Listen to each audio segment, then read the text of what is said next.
नमस्ते। रामकृष्ण हरी।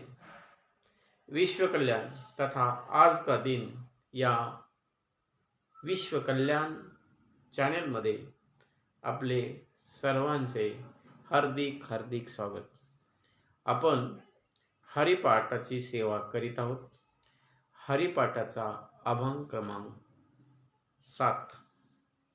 पर्वताप्रमाणे पातक करणे, वज्रलेप होणे अभक्तासी, नाही ज्याची भक्ती तो पतित अभक्त, हरीशिनी भजत दैवत, अनंत वाचाळ बरळती बरळ, त्या कैसा दैवाळ पावे हरी, ज्ञानदेव प्रमाण आत्मा हा निदान, सर्वा घटी पूर्ण एक नांदे। तर या अभंगामध्ये पहिलीच ओळ आहे, पर्वताप्रमाणे पातक करणे, वज्र लेप होणे अभक्तासी। आता आपलं व्यक्तीचं पापच इतकं असतं की ती पर्वता इतकं असतं। आता पाप आणि पुण्य ही भावना आहे का? असं असतंय का? तर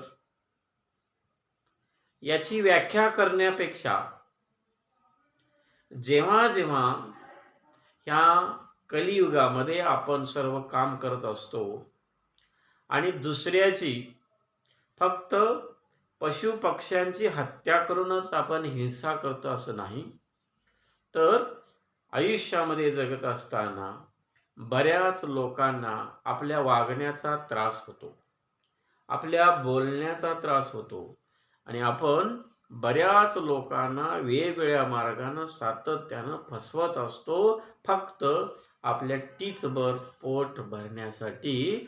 असे नाना उद्योग माणसाकडून सातत्यानं होत असतात आणि अशी प्रचंड पाप माणसं करतो आणि मग असं पाप करत असताना विभक्त प्रेमी पाप, विभक्त म्हणजे वेगळं, आपल्या भौतिक सुविधा गोळ्या करण्यासाठी, भौतिक सुविधा आपल्याकडे जास्तीत जास्त मिळाव्यात यासाठी जी काय अभक्त या नात्यानं आपण पाप करतो आणि मग याचा वज्रलेप म्हणजे आपण एखादी वस्तू, जसं कपडे माणूस स्वच्छ घालतो, कपडे स्वच्छ घातला माणूस चांगला दिसला म्हणून तो जगासाठी चांगला नसतो, त्याचं वागणं चांगलं असणं गरजेचं आहे। आणि म्हणून साधू संतांची कपडे स्टाईलमध्ये नसतात, खूप साधी असतात, फाटकी असतात, तरी सुद्धा बरेच भक्त मंडळी त्याचे चरण कमल धुतात, त्यांना नमस्कार करतात, त्यांना नतमस्तक जातात।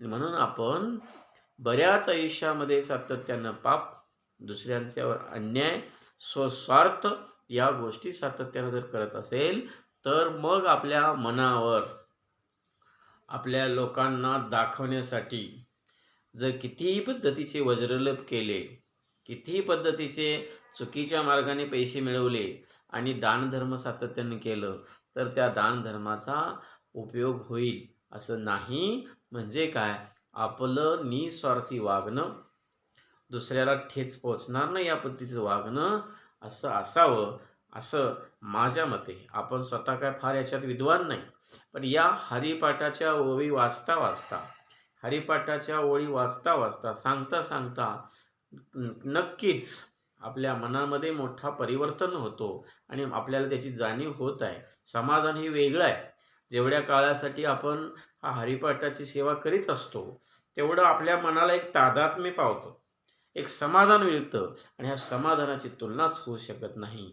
आणि म्हणूनच इथं म्हटलंय पुढची ओळ, नाही ज्याशी भक्ती तो पतित अभक्त, हरीशिनी भजत दैवहत। तर ज्याची भक्ती नाही, जो भक्ती करत नाही, म्हणजे कसंही वागतो, कशाही पद्धतीने वागतो आणि मग हे हरीला कसं भजेल, त्याला का बरं हरीशी भजन करावं वाटेल, तो अभक्त आहे, अभक्त आहे, त्याची भक्ती नाही, तो भक्ती करत नाही। आता भक्ती हा ज्ञानेश्वरीमध्ये ज्ञानयोग, कर्मयोग आणि भक्तियोग असे 3 योग ज्ञानेश्वर महाराजांनी सांगितलेले आहेत. तर काही ज्ञानी माणसं, विद्वान, डॉक्टर, इंजिनियर, वकील, शिक्षक हे ज्ञान मिळवतात आणि आपल्या आयुष्याचं चरितार्थ चालवतात. तसंच हे ज्ञान दुसऱ्यांच्या कामी उपयोगात येतं. काही लोक ज्ञान जरी मिळवत नसेल तरी वेगवेगळ्या पद्धतीची कामं करतात. समाज उपयोगाची कामं करून समाजाला याचा फायदा होत असतो. आणि तिसरा वर्ग आहे भक्तीचा. जिथं ज्ञान कमी पडतं, जिथं काम कमी पडतं आणि तिथं भक्ती ही खूप महत्त्वाची असते. आणि भक्ती म्हणजे नामस्मरण, भक्ती म्हणजे एका गोष्टीचा ध्यास. आणि हे बऱ्याच देशातल्या हजारो रिसर्च पेपरनी सत्य झालेलं आहे. जिथे कुठलाही औषध चालत नाही, कुठलाही मंत्र चालत नाही, कुठलंही तत्व चालत नाही, तेव्हा हरीचं भजन, आपल्या इष्ट देवाचं भजन हे खूप महत्त्वाचं असतं हे सांगितलंय. अनंत पुढची ओळ आहे. अनंत वाचाळ बरळती बरळ, त्या कैसा दयाळ पावे हरी.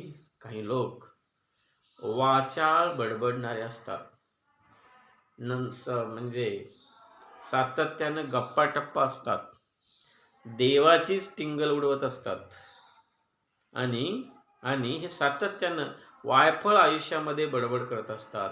मग अशा वायचळ बडबड करणाऱ्यांना आपला जो हरी आहे तो दीनदयाळ आहे.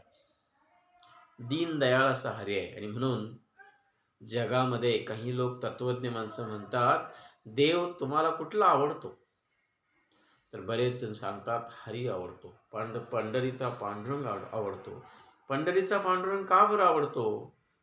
जगामध्ये वेगवेगळे देव सांगितले देव आहेत, पण हा एकच असा देव आहे की त्या देवाच्या हातामध्ये कोणतंही हत्यार नाही.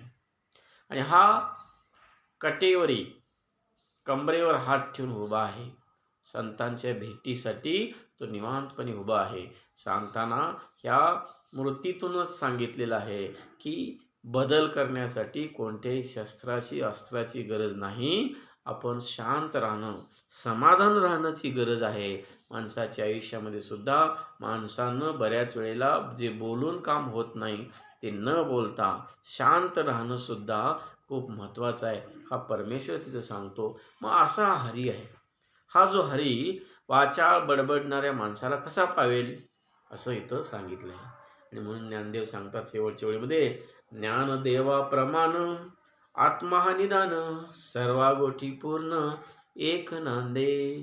ज्ञानेश्वर महाराज म्हणतात की जगातील अंतिम सत्य असं आहे की सर्वांच्या ठिकाणी जेवढे जीव आहेत, ज्यांना जीव आहे, या प्रत्येक जीवामध्ये एक आत्मा आहे. आणि आत्मा जेव्हा त्या व्यक्तीतून निघून जातो तेव्हा ती व्यक्ती मृत होते.